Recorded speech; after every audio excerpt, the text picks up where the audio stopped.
福岛第一核电站附近，一栋废弃的小木屋，钟表还默然停留在12年前的那个梦魇时刻。2011年3月11号，日本当地时间14点46分，日本东北部太平洋地区发生9.0级地震，震源中心离福岛第一核电站仅60公里。强烈的地震造成核电站反应堆自动停堆。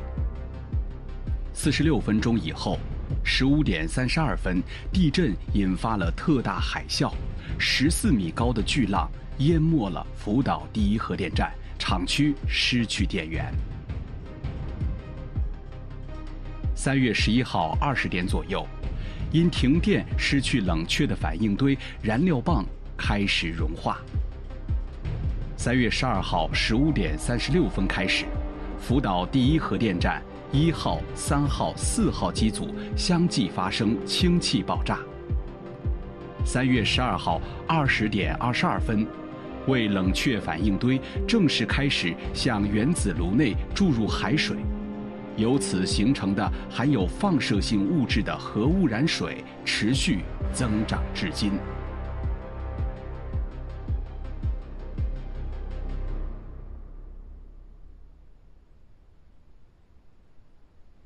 我身后就是福岛第一核电站，福岛核事故过去已经12年了，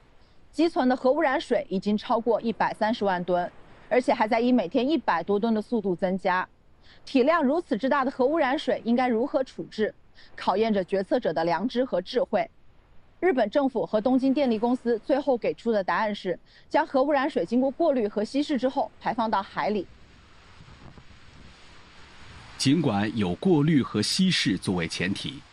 但人们仍对这次特大核事故形成的核污染水感到恐惧和担忧。反应堆里的水到底含有哪些核素？它对人类和海洋生物会造成多大危害？污染水里的核物质到底能不能被完全清除呢？为了寻找答案，我们走访了数位核物理专家和大学教授、职业记者，还有日本原子力规制委员会的代表参与了我们的讨论。正常に運転されている原子力発電所の場合には、生み出された核分裂性生物、いわゆる日本人は死の灰と呼ぶのですけれども、それは、燃料棒であるとか燃料板板であるとか、そういう中に閉じ込められているのです。で、ほんのごく一部が水の中に出てきてしまうであるとか、ただ福島の場合には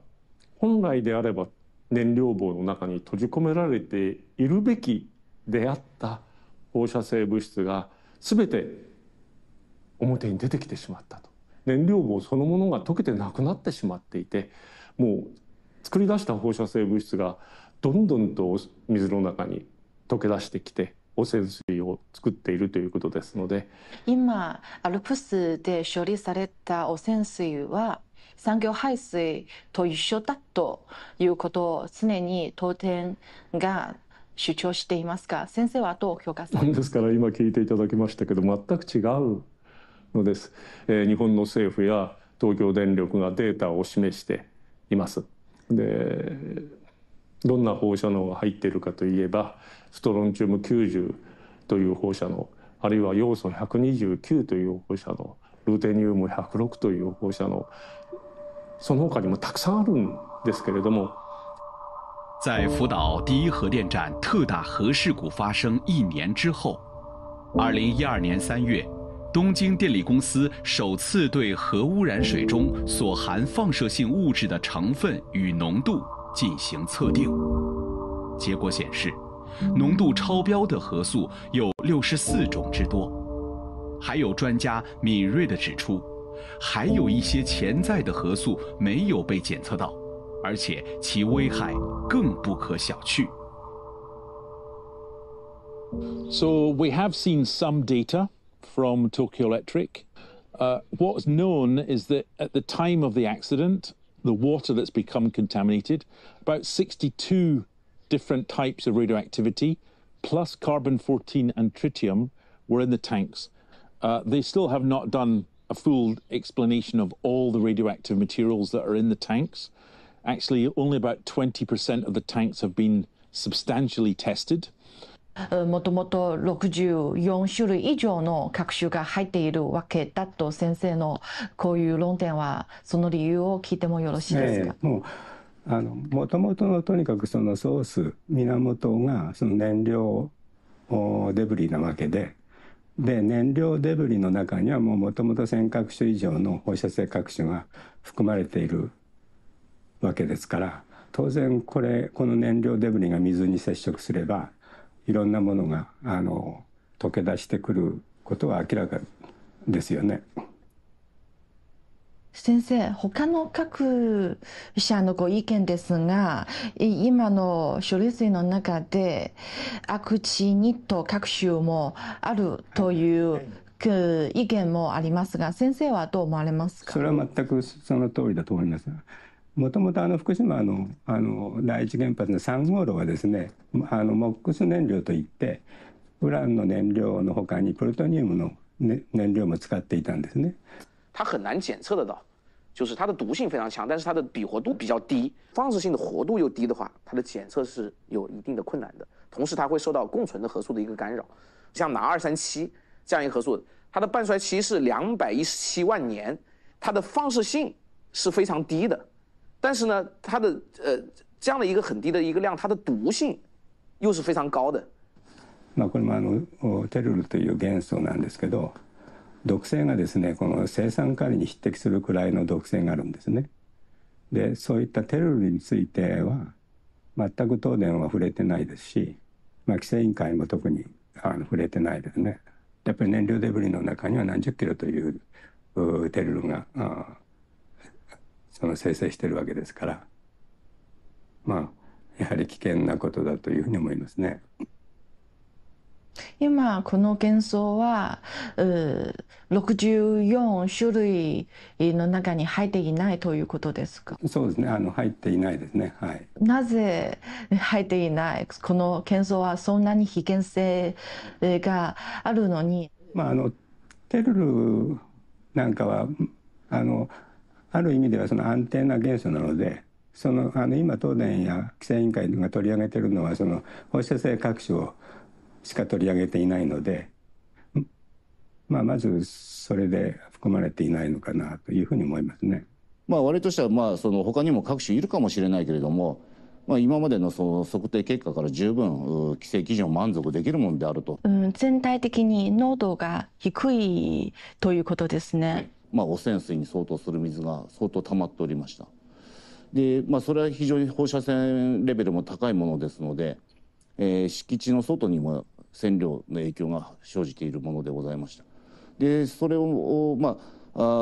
さらにリスクの低いものをするためにアルプスといって多核種除去設備というものを設置して、それをアルプスなどの水処理設備を通すことで十分その放射線レベルの低い状態の水にしたものを今後さらに希釈して海洋放出するというものでございますので。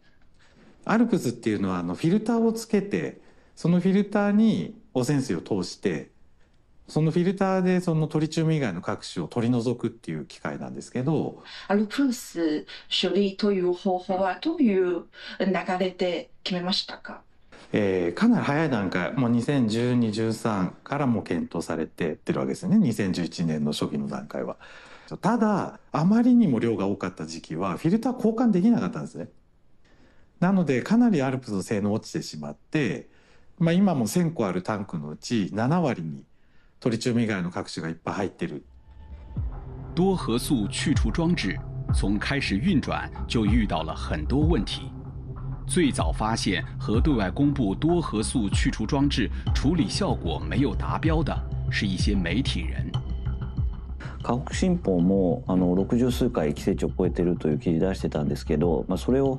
改めて自分でもう一回、検証してみたというところです。そうしたら回数は、報道されていたよりもまだもうちょっと多かったので、東京電力が公表しているデータがすごく大量にあるんですが、それを、一つずつファイルを探して、またその中に大量の数字があってというのを一つずつ探していって、必要なデータを確認して、半年分ぐらいを確認して数を数えたという感じです。牧野隆义是一名自由记者。311大地震发生以后，他一直专注于福岛核事故的跟踪报道，连续6年参加了东京电力公司举办的每一场记者见面会，并以此经历撰写了3本書籍。非常に分かりにくいのは問題だというふうに思っています。大量のデータ、持っているデータを全て公開するというその姿勢は間違ってはないんですけれども、ただ単に出せばいいという話ではなくて、本来はどこにどういうデータがあるのか、それを見た人が分かりやすいように、しかも見て判断しやすいような形で出すのが誠実なやり方だと思うんですけれども、大量のデータを同時に公開することで重要なデータが分からなくなるので、ALPS の記述図に運営当初に実際には問題がありましたという記事も私も見ましたが、これはどちらかというとその事故直後の応急措置として、とにかく濃度の高い放射線の高い水を処理しなければならないということで、フィルターの運転時間が長くなると、そうすると除去性能が下がることで水としては濃い水が出てしまうと。迫于舆论压力，2018年，东京电力公司第一次向社会公开了多核素去除装置截至当年8月的处理結果。2018年まではもう全く分かんなかったんですけど、一応その後ですね、1000個のタンク群の中で濃度が高いタンクは7割はトリチウム以外もかなり含まれてるっていうのをちゃんと公開したっていうのは、前とは違うかなと思うんですね。ALPS という機械をかなり急いでいい加減に動かしたので、残念ながらまだ取れていないのだというのが国の説明です。ストロンチウム90なんていう放射性物質について言えば、国の基準の100倍を超えてまだ汚染しているというようなものもあると。After the first round of ALPS treatment, about 70% of nuclear contaminated water still fails to meet the safety standard. What's the reason behind this? So it's a technical problem with when you process this amount of water. If you try and do it too quickly, your filters that basically capture the radioactivity, these ion exchange, they get blocked and they become less efficient in removing the radioactivity. 从这次所谓的70%事件以后，东京电力公司在官网上把经过多核素去除装置的水从原来的川水改称为处理水。その2つの呼び方の違いは何ですか？これその呼び方をつけたのは、東京電力ですので、我々としてはあまりトリチウム水という言い方は誤解を招くので使っておりませんでした。当然我々としてはトリチウム以外も、そういうこともあるので、政府も処理水という言い方をするようになったというふうに思っております。言葉遊びをしているなという印象を受けます。もちろん処理水でも間違いはないんですけれども、処理水というふうに言ってしまうと本当にもう何も含まれてないような汚染物質が。多核素去除装置的第一轮过滤效果可以说是以失败告终了。于是东京电力公司又购入了2台据说精度更高的处理设备，准备对剩下不达标的70%的核污染水进行2次处理。那么第2次处理的结果又会怎么样呢？そういったものが7割あるというのは承知しておりますし、ALPSの性能が出せないからそうなってるわけではなくて、そういうトラブルでありますとか、その処理を優先させたということで、所定の性能が出なかった場合もあるますということで、ちゃんと何でしょう、その除去性能が確保される使い方をすれば、またトラブルもない状態でALPSを通せば十分規制の要求を満足できる性能を発揮できるということは我々も確認しております。二次処理で、二次アルプスでその汚染水また処理する、こういうことによってその問題解決できますか？放射能が膨大すぎるし、それを取り扱うことによる、機械の故障、修理、そして労働者の被爆というようなことがもうたくさんの問題がありますので大変だと思いますけど。在社会公众的质疑和关注中，2020年9月，东京电力公司开始了对储水罐内不达标的70%的核污染水进行2次处理的试验。这次试验选择的样本量是1000个储罐中的2个罐，共2000吨核污染水。もう東京電力が実験しています。はい、アルプスをもう一度使って二次処理をしたらばどれくらい取れたかと、そのデータがどこまで正直なデータかというものは、疑問がないではありませんけれども、多分心配されてるのは2000リットルって少ないんじゃないかとか、そこがあると思うんですけど、おそらくですね、今回の海洋放出一番分かりやすいのは1000個のタンクを全部二次処理して最初に、おそらく多くの人は納得しやすいんだと思うんですね。ただ技術的に、あるいはそのコスト、あるいは時間っていうのがすごくかかってしまうんで。经过1个月的净化处理，2020年10月，东京电力公司公布了这2000吨核污染水的第2次处理结果，宣称基本达到了饮用水标准。从此，这2000吨水也就成了展示给各监测機構的样板水。東電が自分でですね、タンクの水をアルプスで、二次処理をした結果を報告してるんですね。この報告結果も非常に限定されたもので、タンクの中の2箇所のタンクからきれいな水を取り出して、で、それについて分析してるんですが、で、ストロンチウム90とかですね、セシウム137とか、そういった各種についてもですね、やはりゼロにはできなかったんですね。It's about 2,000 cubic meters. They were successful, but it's less than 0.21% of the amount of water that they now have to process. And it's probably not just one process, it's many, many times they will have to process this water. But they're not explaining, Japanese government, the IEA, no one is explaining about this operation. そうですね、これは日本の法律がいわゆる濃度規制なんですね。ですからとにかく薄めて流せば法律の基準以下になって問題ないよと。で、日本のいろんな汚染の放出は濃度規制でこれまでずっとやってきていて、総量規制ではないんです。So the fact that the discharges will be below the regulatory limit, that doesn't protect the environment. It just means that they're below the regulatory limit. Those regulatory limits are the problem. They allow discharges of radioactivity into the environment. 专家指出，东电对于核污染水处理结果的检测仅包含放射性核素，而对人体而言，有化学毒性的其他元素并不在检测范围内。这使处理水的检测结果显得更加不可信。那我特别想提到这个阿系的这个核素，针对的阿系核素，我们做了比较系统的这样的一个研究。第一呢，它的毒性非常的高，它的不光是它的放射毒性，还有它的化学毒性。就一旦它的排到海洋里面，它对整个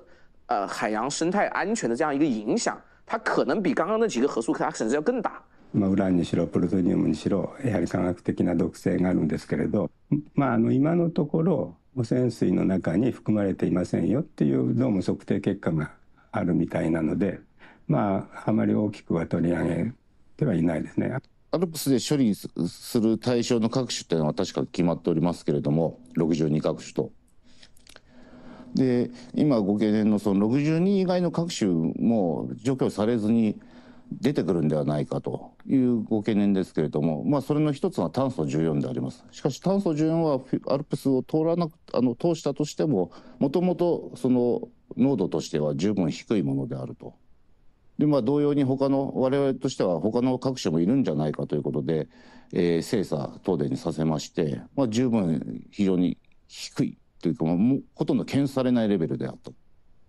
なので、ALPS がの除去の対象になってなくても十分他の各種については影響は小さいと、極めて微量だということを確認しております。私はそういう認識には反対ですね。やはり30年40年50年というふうにわたってその放出が続くわけですから、どんなに微量ずつ微量で放出されたとしても、やはり海底度海の底に溜まっていったり、海の中にはいろんな生き物がいますので、そういう生き物に蓄積していくというふうに思いますね。はい。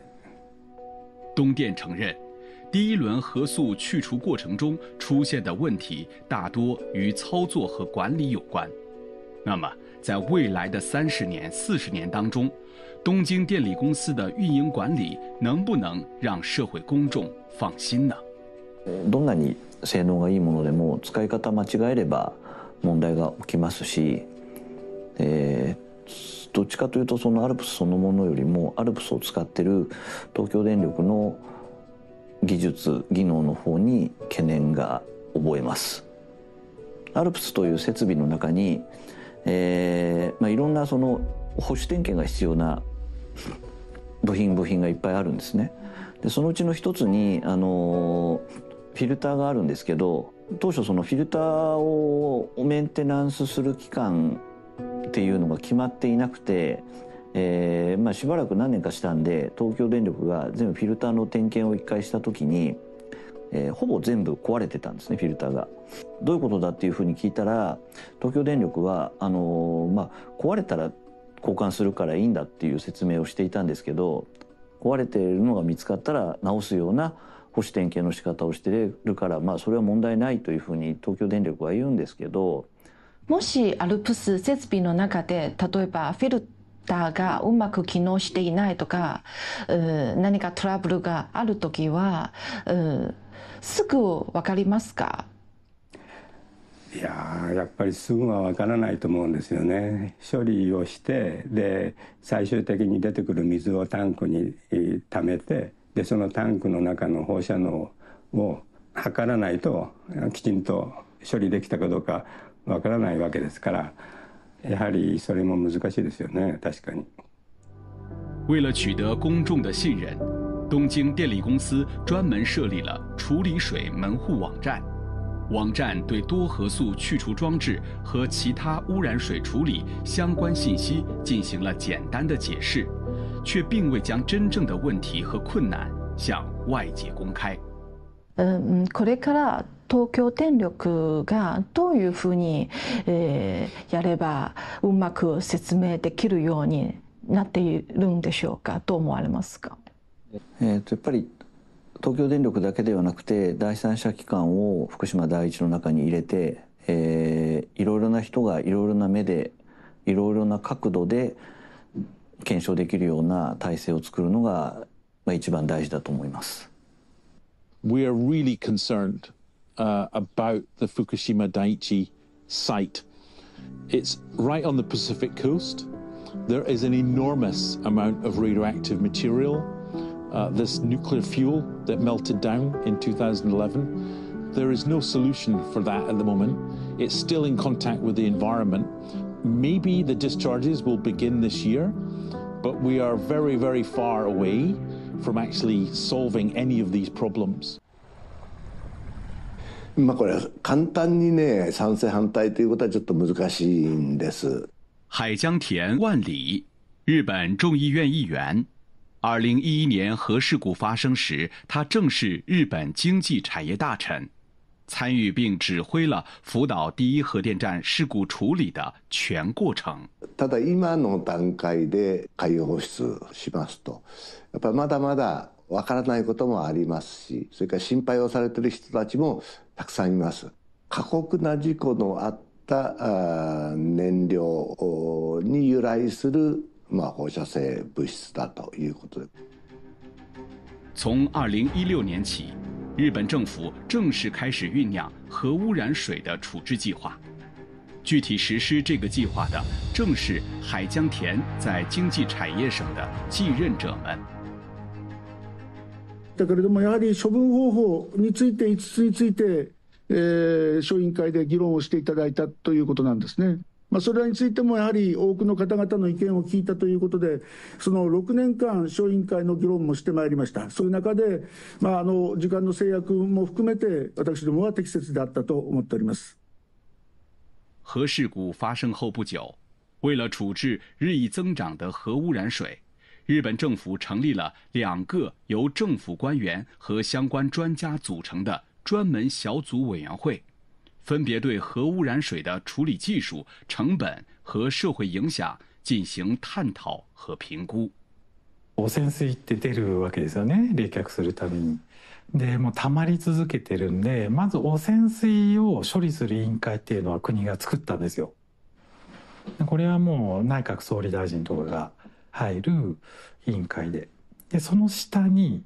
2つ作りまして、1つはその汚染水をどう処理するか、技術的な部分ですね。例えばそのアルプスで処理したものを海洋に放出するとどのぐらいのコストがかかってどのぐらい期間かかるのか、地下に埋めるとどのぐらいコストがかかって技術的には可能なのか。经过2年半的研讨，技术委员会总结出了5种处理方案。方案1：注入地层。将污染水注入深度2500米左右的地层结构中。方案2：排入海洋，将核污染水稀释或分离放射性物质后排入大海。方案3：蒸汽排放，将核污染水进行蒸发，通过排气管道排入大气。方案4：电解释放，将核污染水进行电解反应，将生成的氢气排入大气。方案5：固化填埋，把核污染水和水泥等材料混合成固态后埋入地底。表上统计的成本造价显示，排入海洋花费最少。では海洋放出に決めた理由は主にコストや手間を考えて決めましたか？コスト計算みたいのはタスクフォースがやってたんですよ。例えば水素に分離する、これ1000億ぐらいかかるだろうと。で例えば地下に埋設する、これが大体2400億ぐらいかかるだろうと。で一方で海洋に海に流すっていうのはこれ今までもやってたんで、大体34億ぐらいでできそうだとかっていう。経済的に言うと検討会の方では最も安いのが海洋放出だということになりました。大岛健一是龙谷大学教授，被业界称为核电成本研究第一人。他也是日本原子力市民委员会的主席。他和委员会的专家们一直关注着这场引人注目的讨论。コスト面で言うと最も安いものが今東京電力が、取ろうとしている海洋放出で、34億円というふうに、計算されています。本当は丁寧にどういった根拠で、いくらかかるんだというのは提示した上でね計算し、その他のね、研究者や機関も含めて意見を聞くというようなプロセスが取られるべきだったと思いますけれども、残念ながらそういったプロセスは、その政府の委員会の方ではなかったので。在技术委员会的报告出台之后，小山良太所在的多核素去除装置小组委员会则要开始对这个报告进行社会影响方面的评估。定義上書かれているのは5つの方法のそれぞれの社会的影響が多いのか少ないのか、これを検討してほしい。なので我々としては海洋放出した場合の影響、ものすごく影響大きいですよ。漁業への影響、これ福島に限らずですね、日本の漁業全体に影響を与える可能性があると、風評も含めて。あるいは海外、海ってつながってるので、韓国や中国、そういう周辺の国も漁業やってるわけですから。ただ現状は福島県だけじゃなく日本の漁業者はまだ反対なんですね。じゃあ反対ですと言われても、我としては結論といいますか、立場が変わるわけではなく、我としてはなんて言うんでしょう、科学的技術的な見地から独立して判断するということが我々の行動原則でありますので、その中には住民の方がどう思うかによって判断というのは変わるものではないと思っております。前提に海洋放出が現実的と判断し、基本方針を取り求めました。2021年4月13号，时任首相菅义伟向世界宣布了日本政府最终做出的排海决定。这将开启人类历史上第一次把重大核事故产生的污染水排入海洋的先例。ただ反対のまま進めている状況っていうのは、ALPS小委員会の提言に書かれていたこととは違います。合意を得ることが前提だっていうことはもう書かれているので、提言の通りになっているだけではないです、今の現状っていうのは。That's worst case scenario from my perspective, that we see that there are impacts that could have potentially been avoided with a different approach or different planning. 杰伊·卡伦是加拿大海洋科学专家。从2014年开始，他以海水和海洋鱼类为样本，对福岛核事故造成的海洋污染进行跟踪研究。At best, I think what will happen is that even with a well thought out monitoring plan, there's the potential to damage the reputation of Japanese fisheries, for example. Any action where more wastewater is being, or contamination from the disaster is introduced into the coastal ocean and offshore waters off Japan, that has the potential to erode confidence in the fisheries. It's been a long way back for them, working quite hard to,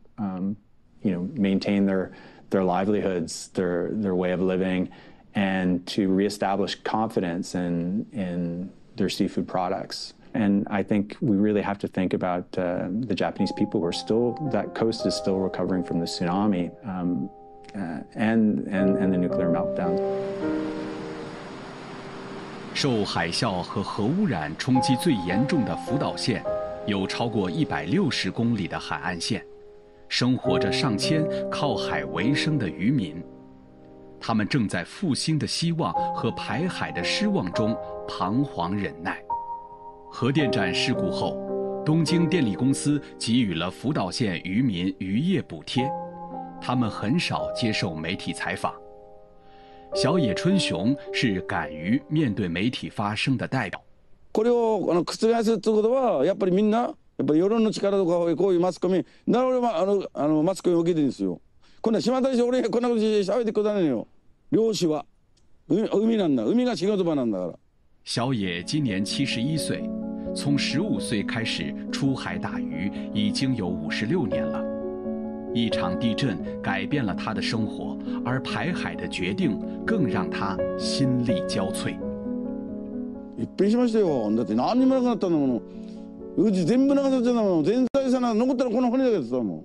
何のために助けたかっていうのは意味がないのよ。命かけて助けないが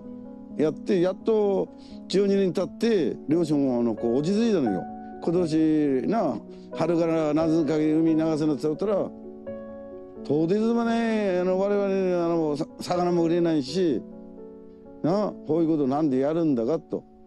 国は守り首は我々だべって、我々が被害してなおって10年かけてやっと元よりもいくなったんだよ。魚も取れるようになったし、ネタもいくなったし、まだ流したこったらまだ一からやり直しだべって。这里曾经是个忙碌而繁荣的渔港。核事故发生以后，几乎安静了10年。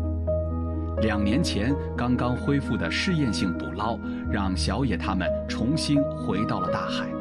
但排海的决定让他们再次陷入困境。政治家が言うのには大丈夫だけど、あくまでも毒だべって毒を何倍の薄めだってもともとの本体は毒だべって今プラスチックダメだ何ダメだなトリチウムだけ海に流していいの矛盾してんだよ言ってることが今日戦ってる政治家東電みんな30年40年いないでしょ我々の仕事ってここの海なんだからこっから離れることできないんだから。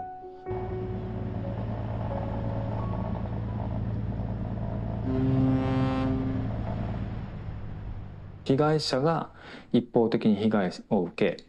け、加害をした人たちは何の被害も受けないっていう非常に不公平な構造を持っています。漁民の方々が求めているのは流さないでほしいということですので、その声をちゃんと踏まえるべきだというふうに思います。東京電力も国もそれを約束していますので。2015年8月。东京电力公司在回复福岛县渔业协作组合联合会的请愿书时，作出书面承诺，在得到包括渔业从业者在内的相关人员理解之前，不会对核污染水进行任何处理。私どもの方でですね、しっかりと説明をしていくということになりますが、地元をはじめとした方々のご理解を得られるように努力をし続けていくことが大切なことだと思っております。由于这些年很少出海打鱼，小野养成了登山的习惯。他说，特别享受从山顶上俯瞰大海的感觉。他说，要把身体锻炼好，直到100岁，也要守护着家乡和这片美麗的海。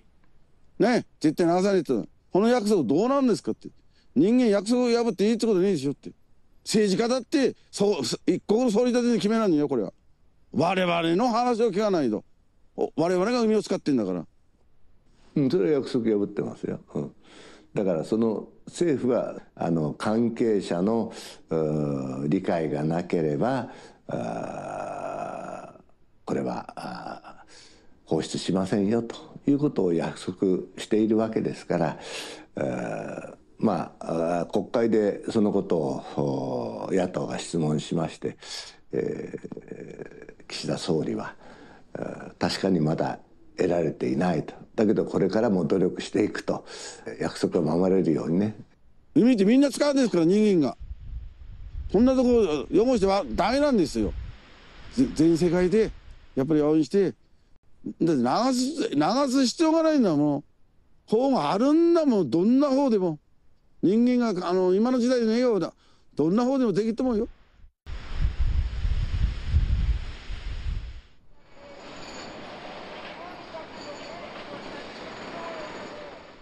排海决定宣布2年多以来，质疑和反对的声音一直没有间断过。从目前的事态发展来看，当初的排海决定既会影响日本的渔业发展和灾区复兴，也在损害日本政府和东京电力公司的国际声誉。那么，除了排海，还有没有其他更加科学稳妥的处理方案呢？いろんなことが当初計画していたことからすると随分変わってきて。最初の評価の時は34億円だったんです。それが放出の仕方とか変えたために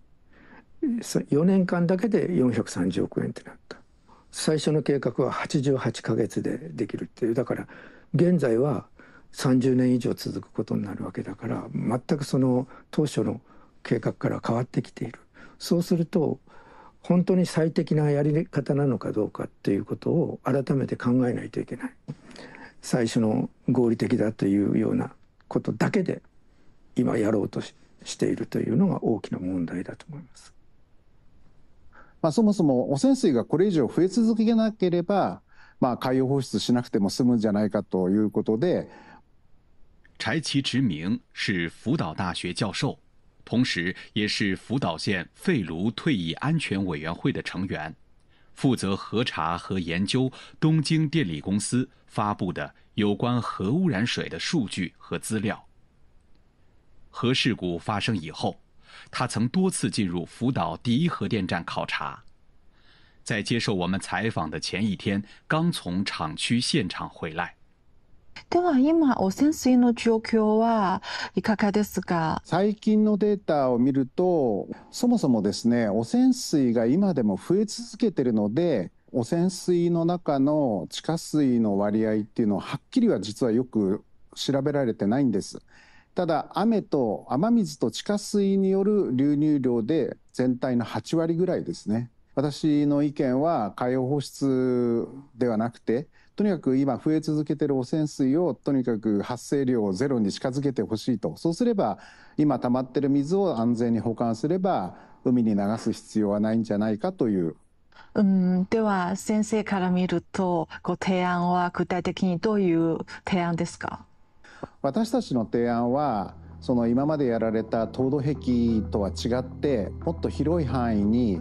もっと深くまでちゃんとした遮水壁という壁を作ったらどうかという提案なんですね。私たちの提案は、もっと広い範囲で、全部で全長 3.7km ぐらいの壁を作って、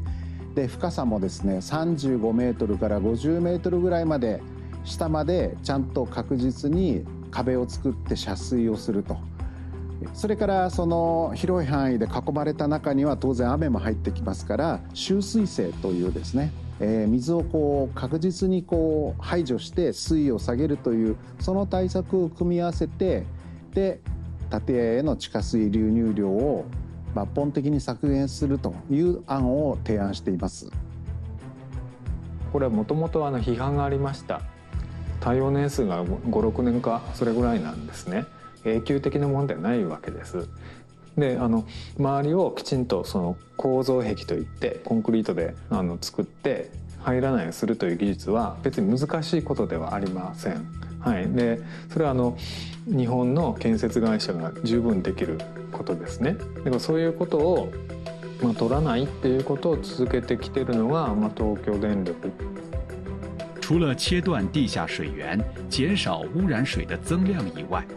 公众谈论最多的就是把核污染水继续储存起来，等待新的科技手段的出现和氚等放射性物质的自然衰变。東京電力の敷地にはもう小さなタンクを使ってるからいっぱいになっちゃって、これ以上増やせないってなってますけども、大きなタンクがいっぱいあります。小名浜でこの近くの港の近くにも10万トンのタンクがいくつもあります。ボンボンボンボン。これは石油が入ってます。石油備蓄基地ってあるんですね、日本はね。いくつも1基10万トンくらいの規模の大きなタンクがあるんです。そのタンクをそれこそ10基くらいも作れば全部入っちゃうんです、それだけで。つまりそういう大型のタンクをあそこのね今のところに作りながらそこに貯めて長期に保管する方法とか、それ長期保管っていうんですけど、それやると多分その半減期がありますから、12、3年で半減しますからね。だから数十年、100年単位だったらほとんどなくなっちゃうんだけど、だから何もするわけじゃない。だからタンクの中置くだけなんで、場所とあれだけ作ってやっていけばいいっていうのが一つ。ある市民団体によって数多くの貯水タンク増設することは実際には可能だという情報もありまして、汚染水もうちょっと溜まった方がいいではないか。ご意見もありますけれども、東京電力が管理しなければならない対象物が増えてくること。一方で先ほど申し上げたもっとリスクの高い燃料デブリであります放射性廃棄物を安定な状態に持っていくということを考えると、そちらのが放置される方がもっとリスクは高いと思います。タンクに汚染水を溜めておくと地元の人が不安に思うからっていうふうに政府は説明をしてるんですね。それだけで風評被害が出るんだっていうふうに、だから海に出すんだっていうんですけど、溜めておいても風評被害が出るって言ってるものを海に出したら風評被害が消えるっていう理屈は僕は分かんないですし、普通に日本語としてねおかしいので。其实在阻断地下水源和大灌储存之外，专家们似乎更倾向于砂浆固化处理。提出这个方案的是化学工程师川井康郎。川井从事核设施及能源化工厂的设计建设工作已有数十年之久。まずコンクリートでもってピットでそこに先ほども言いましたけども、汚染水と砂とセメントを混ぜて、流し込むとドロドロと。そうすると時間が経つと固まるわけです。でそこで例えば置いたまま100年200年経てばさらに、トリチウムで言えば何千分の1に、減って減衰すると。放射線としては弱まってるんでね安全なんですね。だからこそ、サバンナリバーでアメリカの原子力協会はこの方法を使ったんです。でしかもコンクリートとモルタル工事っていうのは非常に単純なんですね。モルタル交換のプラントが東電に提出したことでどういう対応をされましたか？最初の経産省の案の一つに、その埋設案っていうのがあって、その場合はコンクリートピットを地下に作ってそこにモルタル化したものを入れていくと。ただお金がかかるってことでやめちゃったわけです。地下じゃなくて半分地上にあるのがサバンナリバーの案だからもっと安くできるんですね。でところがその先ほど言ったように1600億円対35億円っていうものに目がくらんだのかね、そういうことで、本気で検討しようとはしてない。在经济产业省的官网上，他们做出了这样的解释：福岛第一核电站的废炉是福岛复兴的大前提，但是巨大的储罐超过1000个，未来恐怕没有放置必须的设备和进行作业的空间。把处理水进行处置，去除储水罐，是废炉和复兴不可欠缺的一環。東電と政府は貯蔵スペースがないからもう出さなければいけないというふうに言ってるんですけれども、貯蔵スペースがないというのは、デブリを取り出して保管する場所を作らなければいけないのでもう場所がないというふうに説明をしているんですね。でもデブリは取り出せるかどうかなんていうことは今全くわからないので、わからないものの設備を先に作らなきゃいけないというのは説明としては合理性がないように僕は感じているんです。